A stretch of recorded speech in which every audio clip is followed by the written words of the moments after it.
turn that down. All right. I'm going to try now. Okay. So, it's the holidays, and yay. We fated mates think that there's nothing quite as wonderful as a holiday romance, and there's so many to choose from. And they're so much better than the actual holidays. That's unfortunate but true. I'm a little grinchy. A little bit. I'm a lot grinchy all the time. Yeah, it's my birthday right around the holidays too, so yeah, it's just a lot, man. I love a holiday romance though, so I think that we should talk about the good things. Yes. I am a sucker for a holiday romance because I think that there's something, the mythology of what a holiday should feel like that it should feel magical and like anything could happen, is what makes these books so powerful, I think, because they play into that fantasy. And I think it actually gets more and more intense for me, that fantasy, as I get older and sort of see the way the sausage is made, so to speak. Right. Yeah. Christmas became a lot less exciting once I realized that it was like about putting batteries in things. And I think that most Christmas romances and most holiday romances really, if a battery appears, it's in someone's vibrator, and therefore for a better purpose. Agreed. So do you want to start? Do you want me to start? What do you want to do? Let me start, actually, because what you said about sort of like the way we used to think about sort of holidays when we were younger really strikes kind of one of the reasons I picked my first book, which is called A Wedding One Christmas. And the author's name is Therese Bahari. And she is someone I follow on Twitter. She's from South Africa. And I listened to someone pronouncing her name so I could make sure I was getting it right. So I hope I still did. But this is a great, I loved this romance. It is, do you remember the movie Before Sunrise with Ethan Hawke and Julie Delpy? Yes, of course. Okay, this book is the closest I have ever gotten to reading a book that captured the feeling of that movie for me. Oh, I know. And so BRB, I'm going to download it. That's amazing. So it all takes place in this 24-hour period. And it's all talk.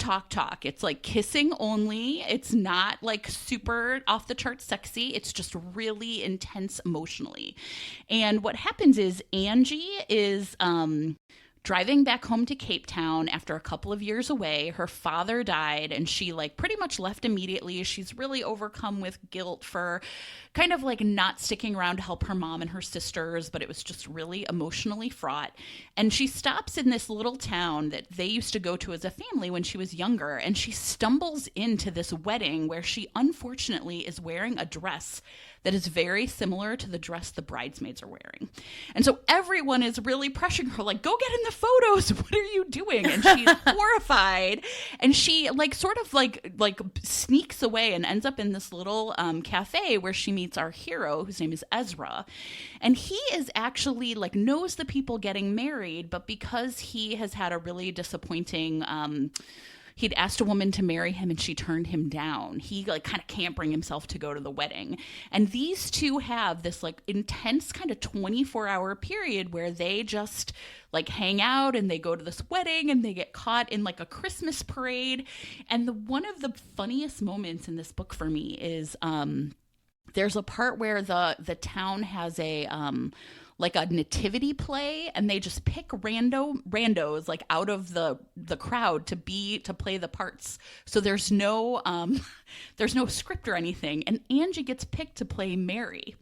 And the guy who plays Joseph And it reminded me of a book I loved as a kid, which was called The Greatest Christmas Pageant Ever. Did you read this? No. Okay, it's this. You should read it to I your don't think daughter. so, at least. It's this really funny story about these like bad kids in town who take over the town's Christmas pageant. But in this story, Angie gets up on stage and Joseph is like, "I brought the wise men," and she's like, "What's wrong with you? You're bringing strangers into the house. Like, I'm gonna have a baby, and you didn't even find a hotel room." And I was like, "This is like the realest thing I have ever read." Like Mary giving Joseph a hard time for bringing in these strangers. Anyway, I just thought this book was so sweet and so charming and just really perfectly captures sort of the, I don't know, like our sadness and sorrow about our families and how hard it is to kind of face them around the holidays. And yet when you fall in love, you find the strength to like face those challenges. And I think it's delightful. That sounds delightful. I haven't read that, but I'm going to. I'm going to download it for the holidays this year. Oh, is that a full-length book or is it a novella? It's the only one. And I want to talk about why so many of these stories are novellas, because I feel like it's sort of a struggle to find a full-length kind of Christmas-themed book or holiday-themed book. Yeah, I mean, I think it depends, right? I think there are a lot of small-town contemporary. I feel like every small-town contemporary author has done her holiday novella or her holiday book. And most of them do them every year, right? Like there's a new holiday Christmas book by Debbie Maycomer every year. But I do think that novellas lend themselves really well to the holidays, especially to Christmas, right? So, but really to everything I think about, there was an anthology of Hanukkah stories that came out a few years ago. And I think there are a few things. One, I think novellas tend to really only work if the two people know each other at the beginning of the book, right? So the holidays kind of lend themselves to that naturally because you're going to be like in a space with a family or with people who you know. And then, like I said before, there's this sort of magical influence, this kind of fated mates style experience where like these two people are thrust together at the holidays. And they already know each other, and maybe they hated each other, or maybe it's like best friend's older brother, or, you know, sister's best friend home from the holidays, or home for the holidays from school, like whatever it is. It sort of thrusts people into proximity. I think there are things like snowstorms that happen over the holidays traditionally that can lend themselves to this. But actually, the reason why I think holiday romances and holiday novellas are so perfect and why they work so well in short form is because traditionally, for those of us who do write romances regularly and long form romances regularly, a holiday novella is a place where we can give people a glimpse at the world that they have been seeing and maybe a character who wouldn't necessarily get a full book. Oh, that's such a good point. So I think the book that I want to talk about is an old school romance for me. So for the future, because I know I'm going to use this term over the course of, you know, the entire podcast, but for me, old school, when I say old school romances, I'm talking about romances that were written before the year 2000. And someday we can talk about why that's the year. I don't think it's arbitrary, but we'll get there sometime. Someday we'll talk about it. Maybe we'll do an old school interstitial. Definitely would love that. But since I was like 15 or 16, I have read this particular anthology called A Holiday of Love.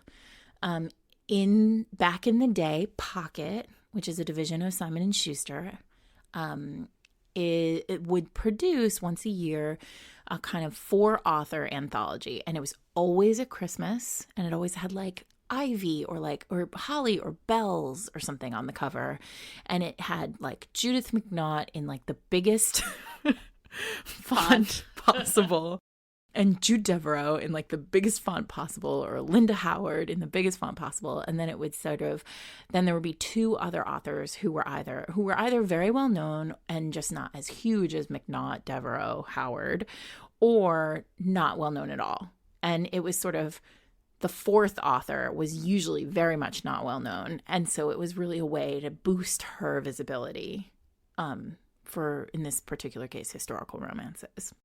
Anyway, A Holiday of Love does what I was talking about with these sort of favorite characters or favorite families.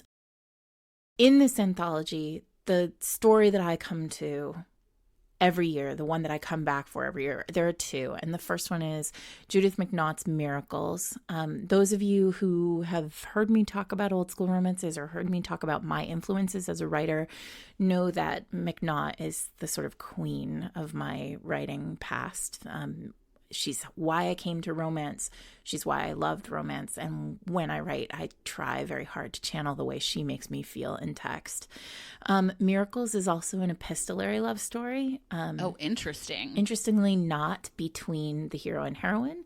The heroine is she's young and she is supposed to be married, and she doesn't want to get married, and so she decides she's going to find somebody to help her ruin herself. And she finds this kind of rakish guy at a holiday ball.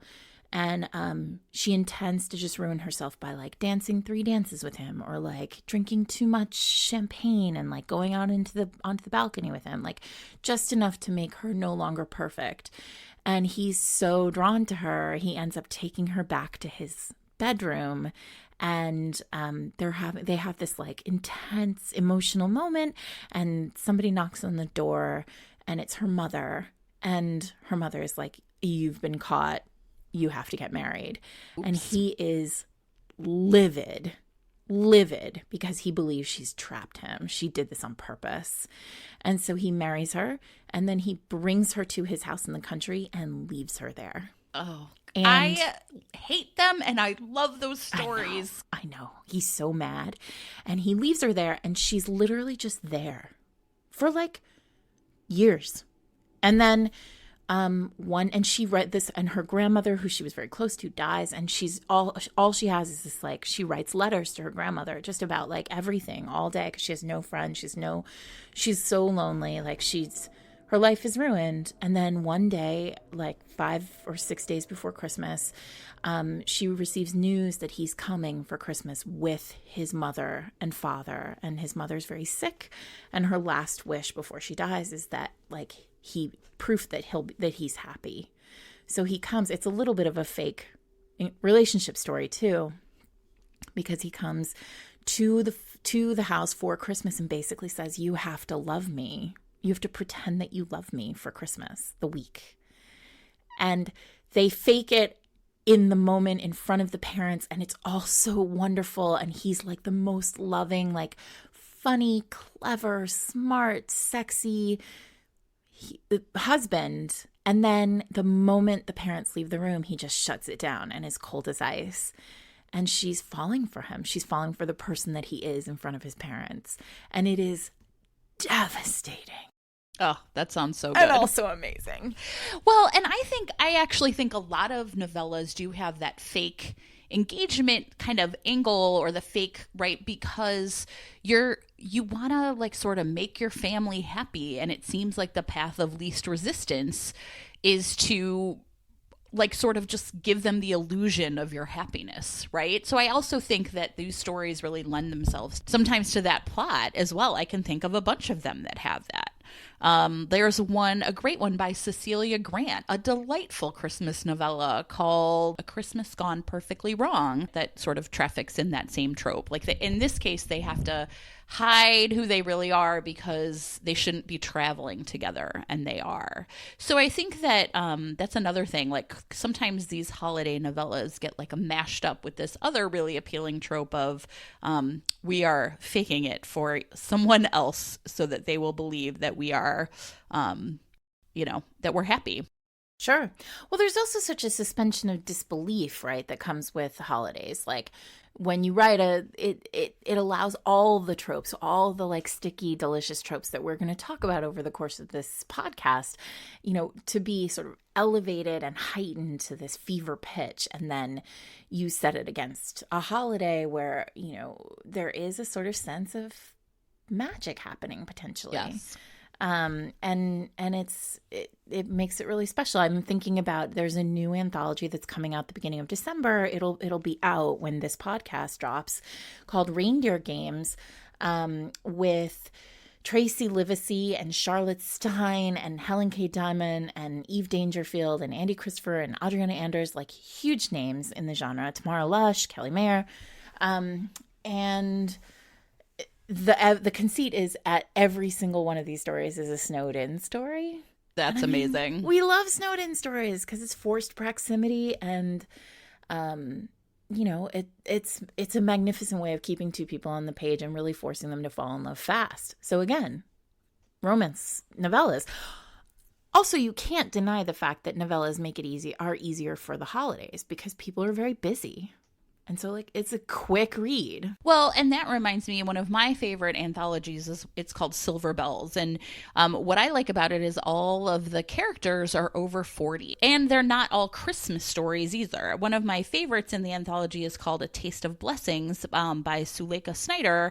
And it is the story of, and I love sort of I went back home and the main character, Tia, sort of goes back to suburban Ohio and her family is so disappointed in her. How come she's the age she is and she still isn't married? And she, sort of hits it off with this man at this like a kind of a really big, overwhelming Bengali holiday event. So in that case, it's not like snowed in. It's not the trope that it has in common, but rather that all of the characters aren't 25, or that they're, older people that are still finding love. And I really like that too. I'm so glad that you brought something up that's not Christmas, because I think for sure most of the holiday romances that we talk about are Christmas, and that's just because, romance.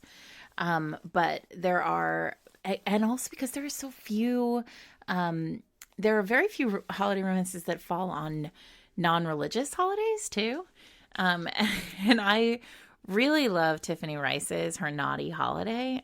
Tiffany wrote for Harlequin Blaze, I think it's a trilogy. I think it's Halloween, it's Thanksgiving, amazing. Christmas, right? Yes, or is it is. Thanksgiving, Christmas, New Year's? I don't know, but it's Halloween. It's Halloween, right? Yeah.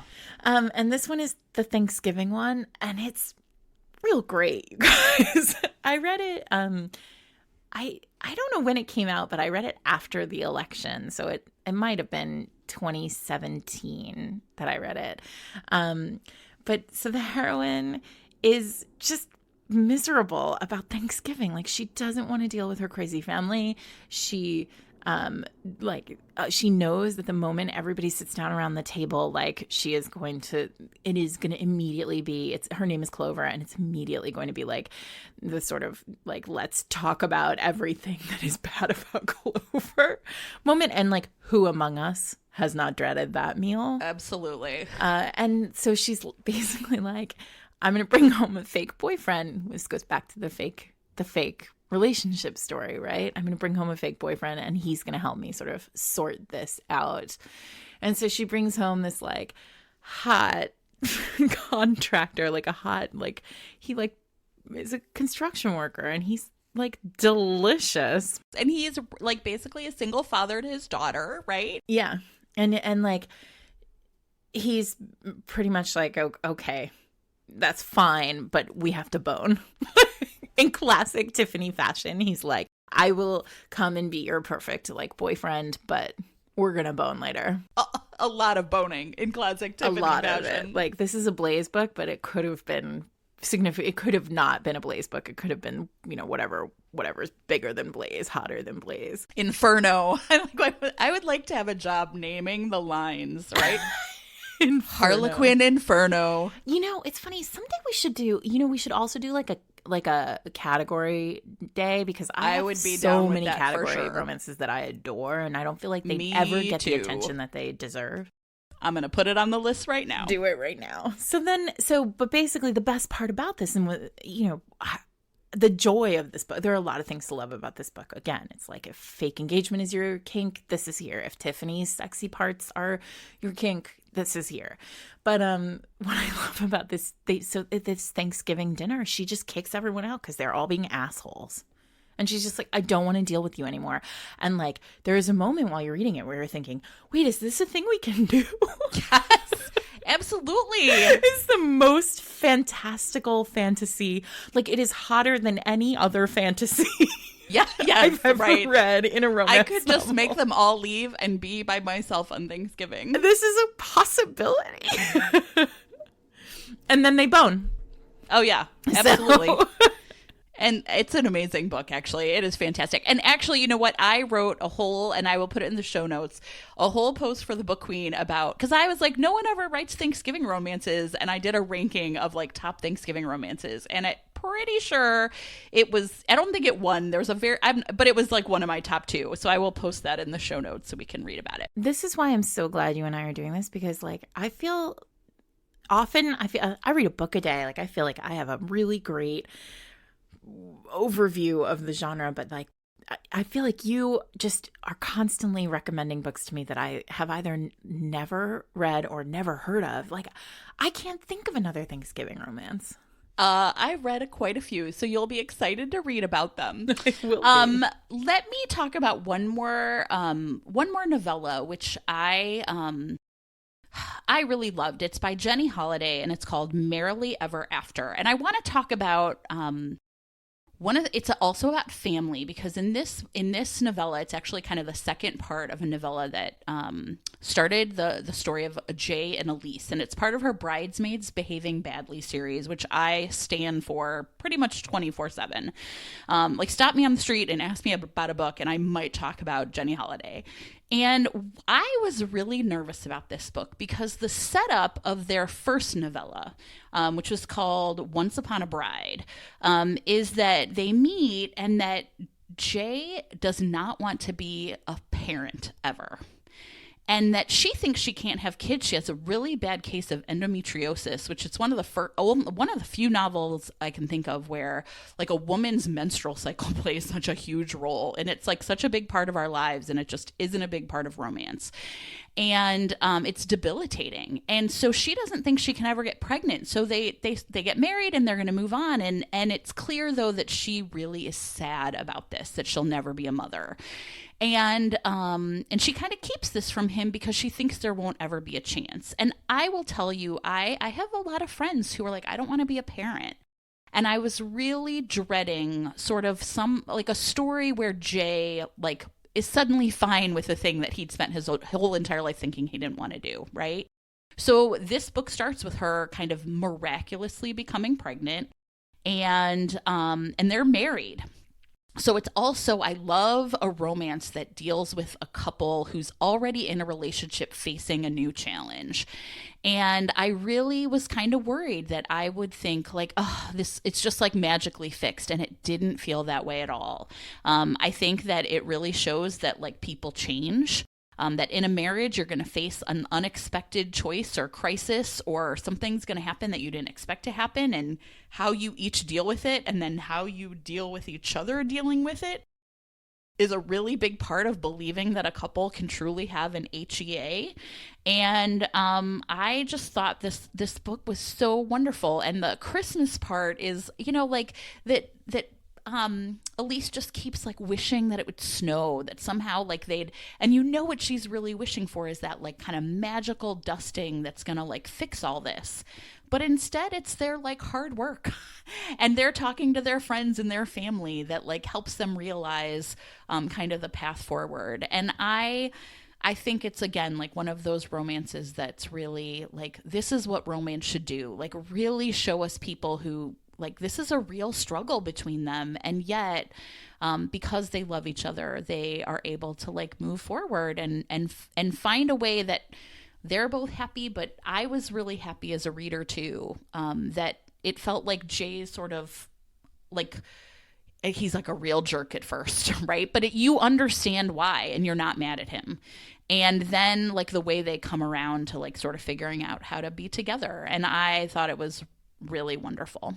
I love that, because I also think that, again, sort of going back to this idea of the holiday mythology, the holiday magic being a part of a love story, it feels like it just adds another layer of, and of course they'll be happy together because it happened, they did all this hard work and they fell for each other in this, holiday moment, with this magic around them.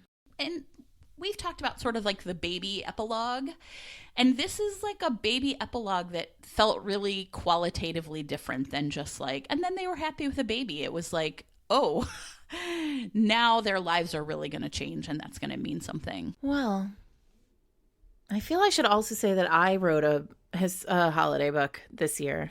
You should say that. Another holiday anthology. I got together with 3 other incredible authors. Tessa Dare, Sophie Jordan, Joanna Shoup, and I just put out an anthology called How the Duke Stole Christmas. And we're very happy with it. I read Joanna Shoup's story already. It's awesome. And it's awesome, but it made me so mad, right? Like it really, like it was wonderful. Like it was the kind of thing where you're like, oh, this is pushing all of my buttons and I'm loving this experience. But that's what Joanna does. She takes the whole genre and then she just flips it right upside down. And then she says, now we're going to do this. And it's really magnificent. If you're interested in like reading around the edges of romance, like if you're interested in looking at ways like people subvert tropes, Joanna's your person for that. Each one of the novellas in this anthology is loosely based on a famous holiday movie. So Tessa's is Meet Me in St. Louis. Mine is Scrooged. Nice. Sophie's is Home Alone, and Joanna's is Christmas in Connecticut. So if you're into holiday movies and you're looking for something to read after the movie is over, maybe How the Duke Stole Christmas will be your thing.